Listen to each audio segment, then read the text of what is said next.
And we're back with another episode of the PCC Multiverse. My name is Gerald Glassford from Pop Culture Cosmos and Game Source. I'm here along with my good friend, the man, the myth, the legend behind Humanica Media. It's Josh Peterson. How are you, my friend? Oh, fantastic. Just, editing some super BS podcasts. So making progress. Oh, that's awesome indeed. Once again, that's Josh Peterson from Humanica Media. Check out all the great stuff that he has going on regarding Topicocalypse. Also, as well, the Super BS Gamescast and the What About This podcast right on his channel, Humanica Media, on Facebook, YouTube, and Twitter. Well, you can catch our show, the PCC Multiverse, right here on the Podcast Radio Network each and every week at 7 p.m. Eastern, 4 p.m. Pacific. You can also catch our show on a numerous array of downloadable options if you miss it, or also as well, the number one show on the Podcast Radio Network, the number one. Hold on, I'm sorry.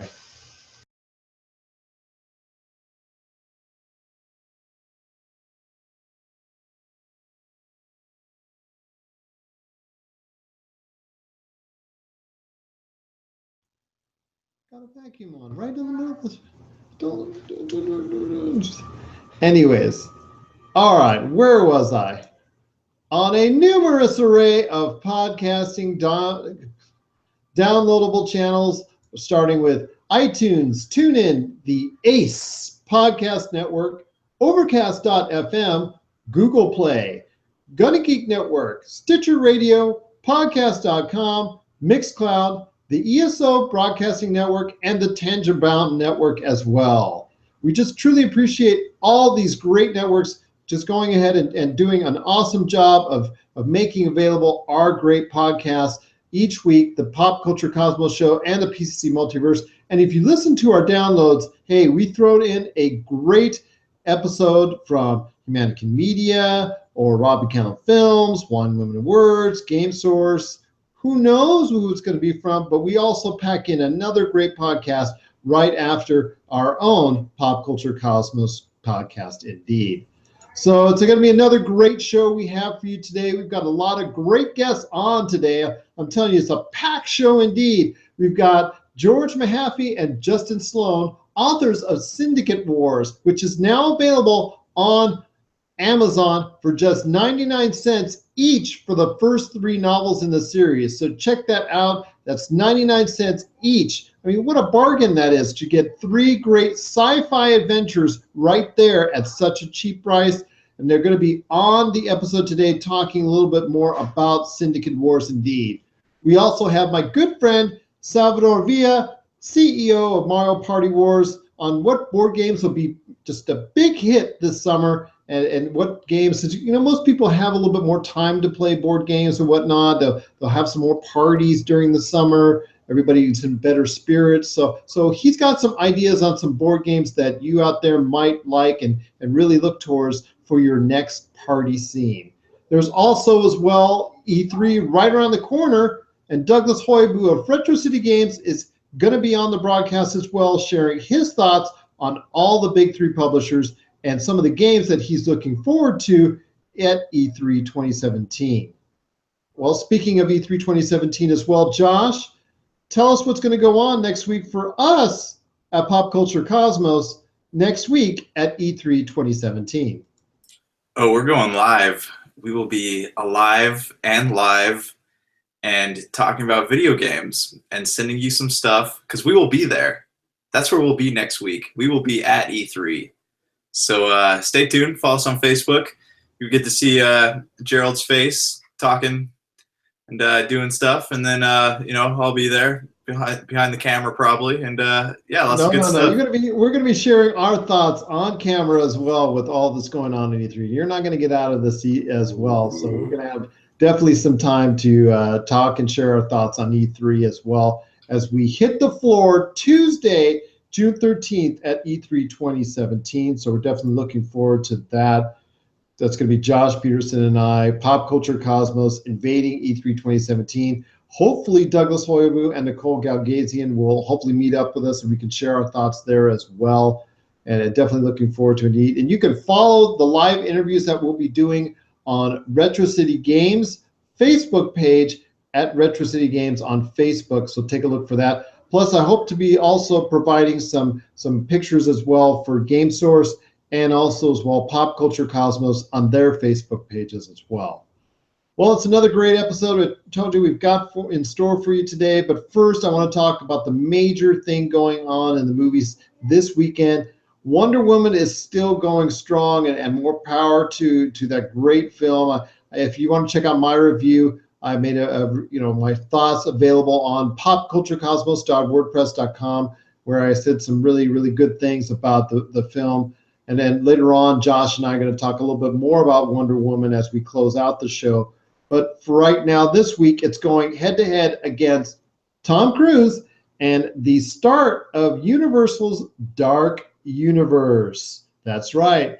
They're going to try and see if they can tie in all these monsters that we're so familiar with: the Creature from the Black Lagoon, the Bride of Frankenstein, I believe Dracula, just all those oldie but goodies, that are going to revive and whatnot. But it all starts this weekend with Tom Cruise and The Mummy. So I'll ask you this, Josh.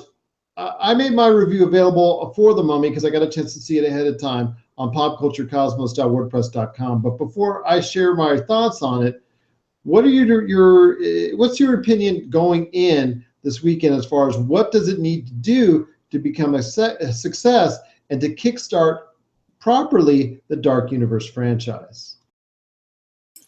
There's a lot hinging on this movie. I haven't read your review yet because I haven't watched the movie. Shame on you. I know. I don't want to spoil it. I know you didn't like it. Nobody liked it. I've been seeing headlines all over the internet. I'm not saying I didn't like it yet, but I'll guess one word I'll probably best describes The Mummy for me, but I'll share that in a second. All right. But yeah, no, I think because it's weird because there's a lot of pressure on this movie, and I think if they want to launch an entire franchise off of it, they're going to have to, they probably didn't, is what it sounds like, but they need to avoid the trouble of franchise setups. Marvel went through it. Sony went through it with Spider-Man multiple times. They need to not force all this junk. Give us a story. Give us something we don't need. DC sure went through it. DC went through it really bad, but what I loved about the old Mummy movies is that they started and they stopped, and they were entertaining all the way through. And it was an adventure. You can sit down, you could watch them. You didn't have to worry about what was going to happen in the future. You could sit there, watch it now, and just be into it right now. But with this one, it sounds like they're trying to put all this stuff into it. Hey, we have Dr. Jekyll. Hey, there's a bigger monster universe out there. Give us a story. Give us something that we can sit there and watch and not have to worry about what's coming. And, all these, the idea of trying to blend horror and action together is interesting to me. So I'm really curious how they pulled that off, or if they pulled it off. But yeah, I think if they want to get people's attention, they really just need to entertain them, because it's not like there's a lot of mythology to go off of here. Well, I know it's not getting the greatest of reviews all over the board. Rotten Tomatoes has given its aggregate score so far under 15%. It's best last time I saw it. So obviously it's not been given the highest of praise from critics abound. For me, if you read my review at popculturecosmos.wordpress.com, I'll elaborate more on it. No spoilers are put in there, or at least a minimal amount. I tried to avoid doing that for something I got privileged to see beforehand. But I will tell you this, if there's a word to describe The Mummy in best that I could say it, it would probably, Yeah, that'd probably be it. So compared to the Brendan Fraser mummies, where do you stand on that? Did you like the old ones? The first one is popcorn fun. The first two are really popcorn fun indeed. The third one was just added on so they could make some cash. Yeah. And we know that, and Jet Li was carrying the film in that one, but the first two really just seemed like they were popcorn fun. They captured the spirit on it. No, they weren't well. Yeah, but you can sit there. You can sit there and watch them, and you just be entertained. You don't have to think about like these big backstories. You're just like, hey, this is cool. I'm going to sit here and laugh at this. But there are movies that I can also watch anytime they pop up on TV, and I can sit through them and I can enjoy them, and so can my kids. The CG these days, comparatively, it's pretty outlandishly bad. Especially The Rock as Scorpion King when he was popping up in that scene. That was really horrid. But I won't go into there. We won't talk about that or the Scorpion King movie as a whole. But there was just some great popcorn fun. They were real fun-loving, light-hearted adventures. And then you go, this veers off into a different direction. But they couldn't go full hardcore because they wanted to keep it a PG-13 movie. I will say that. So there were some constraints. The best thing I can say about it is that they kept it short so that there was really no time to have some expositional flaws of any major degree. But for me, it was just nothing I saw before really impressed me. Nothing I saw really impressed me. It was just like I've been there, seen that, done that. Tom Cruise has said that, done that, acted like that. He's done the running thing before. He's run for his life. He's tried to save the world. He's been arrogant. He's been all those things before, and he's done it all much better in previous films. When he's here, it was just like it was not. Like I said, for me, it was just It was how was the rest of the cast though? Was the acting okay? Where does the main problems with the movie lie?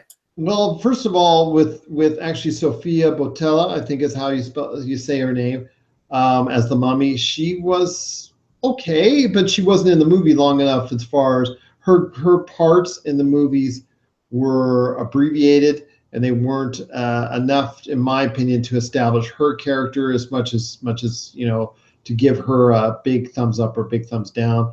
I think the best scenes are actually with Cruise interacting with Dr. Jekyll.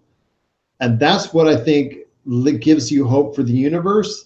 And it's the only reason why I gave it a score, is because it leads for hope for the universe itself because of the interaction. And when Dr. Jekyll's on Russell Crowe's on the screen, he has some secrets, obviously, as Dr. Jekyll does, true to the nature and of the actual character. So there's some good interplay there. Brief interplay there between the two that leads into more discussion further down the road and obviously further into the universe. So that part's a little bit intriguing, but outside of that, it's just it's been there, seen that, done that, a type adventure that couldn't go all the way it wanted to because of the PG-13 rating.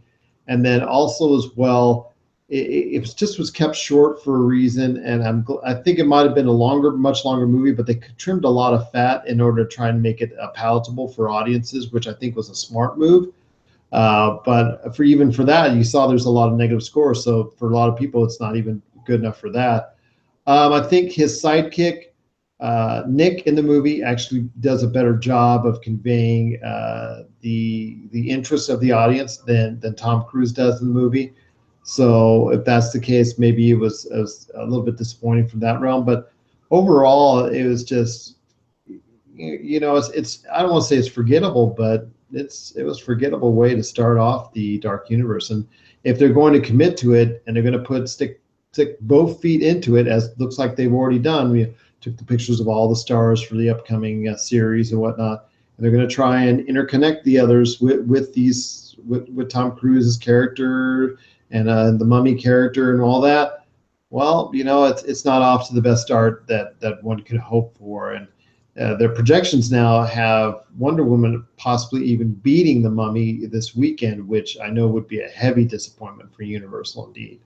So those are some of my thoughts. If you want to read my entire thoughts, again, I elaborate more on popculturecosmos.wordpress.com with the review. So any final thoughts on the Mummy and what you want it to be? Because I know you stated before how big a fan you are of the Mummy, but this is definitely not your Mummy's Mummy. I know the trailers looked interesting. I wasn't expecting a lot from this movie. I'm still gonna go watch it, but To be completely honest, man, I'm not interested in a joint monster universe. Like, I wonder, like, if the movie would have been better had the universe not hinged on launching off of the Mummy. Well, like I said, I think the best parts of the movie are the interplay with Dr. Jekyll and Mr. Hyde, so that leaves some intrigue going forward. But maybe the movie itself, like you said, could have been better served by being a self-contained movie in and of itself. But they're trying to gain interest over a course of time, and so people will come in time and time again to try to connect the dots and be there to see the entire universe as it lays out. I mean, you and I, we go to Marvel movies because we want to see the whole thing from beginning to end. Even I'll suffer through the Thor movies, and you'll suffer through some of the bad Marvel movies that you dislike, just because we want to see that interconnected chain of Marvel movies go forward. So that being said, like it's what they want to do. Everybody's interested in creating their own universe. We've talked about it on a previous podcast, and just seems like there's this fascination with doing that, and that's how they think they're going to keep consumers from coming back time and time again. So what are your thoughts on the Mummy? Please share it with us. Hopefully it will be a hit, and we'll get to see better options in the dark universe.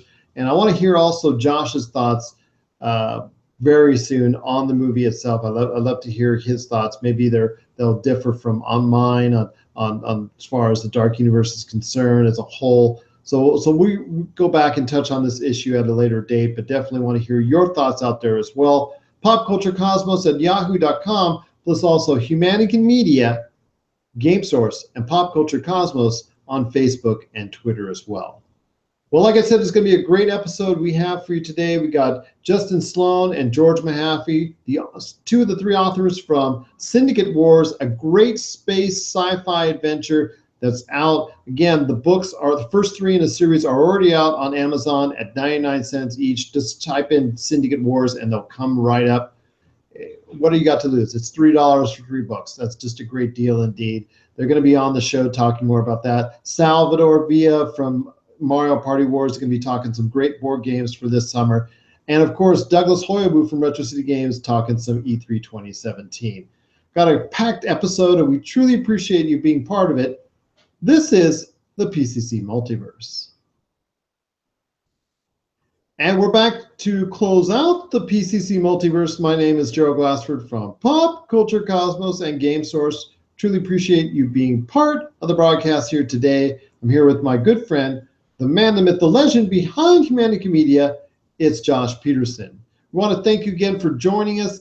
Don't forget our Monday show, 10:30 p.m. Eastern, 7:30 p.m. Pacific on the Podcast Radio Network. And you can always download our shows that are always available each and every week. You can download them, and we throw another podcast on top of it as well. So you get 2 podcasts for each time that you download one of our shows. That's great indeed. So you just want to head over to iTunes, Stitcher, TuneIn, podcast.com, Google Play, the ACE Podcast Network, Stitcher, Mixcloud, the ESO Network, the Tangent Bound Network, and the Gonna Geek Network as well. And I think I said Overcast.fm as well. So you can catch those shows on our downloadable options, and you'll get an extra bonus podcast just for listening. Just for listening, indeed. So it's a great episode. It's just been awesome talking to each and every one of our great guests, Salvador Villa, Justin Sloan, George Mahaffey, and Douglas Hoibu. We truly appreciate them being part of the broadcast here today. But Josh, before we head on out, we wanted to talk a little bit more about Wonder Woman. And yes, my review is available on popculturecosmos.wordpress.com. And I give it a very, very positive rating. I thought it was a very, very good superhero adventure. You recently came out with some comments on Wonder Woman that I think were misunderstood or maybe just taken to course by the social media audience out there. Please let everyone know your thoughts. What happened when you shared your thoughts on Wonder Woman? Yeah, that was weird, man. It's like I had emotionally wounded them or offended them on a personal level. I basically just said, hey, went to see Wonder Woman, wasn't a huge fan, but that didn't mean I didn't like it. I just everyone had hyped it up so much, so I was going in like yeah, it's gonna be awesome, and then it just wasn't. It was good, but it wasn't anything special to me. I mean, I think the acting was great. Gal Gadot was really good, and Patty Jenkins was a terrific director. But it's just like there was so much there that I wanted to see but didn't get to see. If that makes sense. Well, I know you asked for more exposition on the island and what life was like on the island with the Amazons, correct? Yeah, like you have this big old, because that's why, I was telling you I like Thor is mostly because you have that big Norse mythology. You have the gods, you have Loki, you have all the like the backstory there, and they even like played with the frost giants. They had that big old scene. Like I want to see more of that. I want to see, because you have Greek mythology, and like I want to tell me about Zeus. Why was she created to be a weapon? Like where did all that come from? She said in Batman vs Superman that she fought monsters. I was hoping to see some of that. So we have this beautiful piece, like when she's on the island, we have this great story building up, and then you get onto, I guess, back into the real world, and then it basically turns into Captain America, but with a little better visuals. That's what I would point it out, that it was very trying at times, very hard to be Captain America, and just emulating a lot of that. And for someone like me who was very positive on Captain America, I could definitely, maybe that's why I related to it better than maybe you did. But what were some of the social media reactions that you got, and what really prompted you to say, "Hey, look, I think you're kind of misunderstanding where I'm coming from as far as Wonder Woman is concerned"? It was funny because the social media reactions I was getting was basically like, "Hey, you're wrong," or "Hey, everyone felt the need to say, no, I thought that was a great movie." And that's fine. Like most of the time I can look at people's movies opinions and be like, "No, that's fine, whatever." But everyone's like, "This is the greatest comic book movie ever. You're so wrong. You're I disagree with everything you say." But you can't, how do you disagree with something that's not based on fact? Like it's weird. And like they can throw, everyone's like throwing comic book history at me or whatever. And none of those reasons had anything to do with why I didn't think it was that great as a film. Like, I'm not talking about comic book history. I know the character's rich in the comics and whatnot, but I'm talking about as far as like story writing and how it was filmed and stuff like that. So it was a really weird thing. And I think that they took it the wrong way, as in me saying like, "Oh, hey, this is I don't like female-led movies," and that's not true. I just I love the character. I just wanted to see more stuff out of it, and I think that was mainly due to Zack Snyder's his team working on the script. I think if they would have had a team led by Patty Jenkins, the movie would have been so much better. That's a good point indeed. I definitely see it from that point of view, but also see it from everybody else, that they thought it was a really solid movie. So I can see the back and forth in Ryan. But the thing is, you said you liked the movie, but people were coming at you, and I was seeing all these responses, and they were coming at you like you were telling them that you didn't like the movie. You never indicated at any point in time that you disliked the movie as a whole, correct? Correct. I just said that it wasn't as good to me as everyone else said it was. I didn't say it wasn't good. I liked it. I don't regret seeing it. It wasn't a terrible movie. It entertained me. Like, it did what a movie was supposed to be. It just wasn't, when I compare it to like Man of Steel and Suicide Squad and whatever, it stood above them a little bit, but like at the same time, it wasn't like leagues and leagues higher than what those movies were to me. But to me, it's like a vast ocean compared to those three films. But then again, that's a difference, and I respect your opinion, and I think more people need to do that when they're talking. Hey, well, this is my side, but this is how you feel. Okay, I respect that, but don't tell me I'm wrong. This is the way I feel, and that should be the way you feel as well, as far as your thoughts and your opinions should be your own, and saying you're wrong is not. That's not like you said, without facts. Well, how can you actually go ahead and say someone is wrong without discernible facts? Right, and it's just a weird issue. And I'm not saying like Wonder Woman had problems. Like, yeah, it had some plot holes, but like I'm wondering, like, this goes back to the whole social part of it. Like, are we willing to like overlook because I guarantee you, like the debate would not have even existed had it been like a like a Superman movie or something. So I'm like, it's just like people are getting really tense over this because yes, it is a big social thing, and that's awesome. I think that the acting and this proves that women can do great films. And I never said that they couldn't, but it's like, we but they get can so also do big budget films, no problem. And yeah, but like it's so fervent over like we just like jump to conclusions over stuff, and it's ridiculous. I like the film. Let everyone know right now that I like the film. It just wasn't like, I don't know, wasn't my favorite. It was like a 6 or a 7 to you as opposed to an 8 or a 9, correct? Yeah, I mean, I would give it like I would give it a solid 8, but I wouldn't give it like a 9 or 10. And the fun, okay, let me go back into it real quick. That's basically what I gave the film. Yeah. Let me go back into it real quick though. Is one of my big things I didn't like about it was the fact that I think the writing with Ares and the two German people, it was really lazy. Like they didn't really explain the motives of whatever the guy's name who was crushing the gun, or why he thought he could take Wonder Woman in a fight, or after she clearly just like flipped over 4 cars. And it showed Ares, like, where's Ares been this whole movie? And then says they go back to a flashback of him just like whispering in people's ears. So I thought that was kind of lazy. And they made him look really cool. And then the last boss fight, like, was not, I was expecting more. Like he threw things with his mind, and there wasn't really a fight there. So that was kind of what got me. But the ironic thing was that it pretty much ended like King Arthur. With a big guy in the armor, and they're fighting.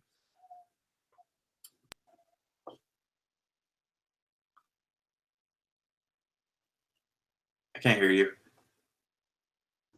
You there? I lost you. Oh, yeah. What was the ironic thing? Oh, I said the ironic thing was that it sort of ended like King Arthur, with a big dude getting the armor and they had that big old showdown and stuff.